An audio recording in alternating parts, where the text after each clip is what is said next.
What were the struggles that you encountered in college na until now, nare-remember nyo pa din and yung mga aral from that experience, na-apply nyo pa rin up to this day?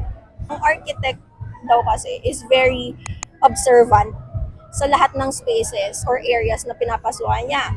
Yung isang architect na to, ang sabi niya, ang naging quirk niya is, pagpapasok siya sa mall, unang-una niyang hinahanap, asan yung exit, emergency exit.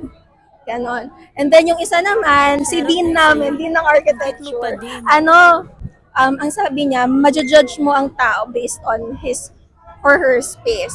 So specifically sa CR, kung ang CR niya ay madumi, big sabihin most probably unhygienic or medyo unkept yung tao.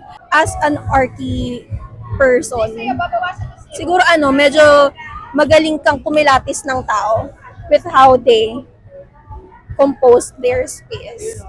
So are you saying that architecture school trained us to be judgmental? Innate yan eh. Hindi pala kailangan i-train.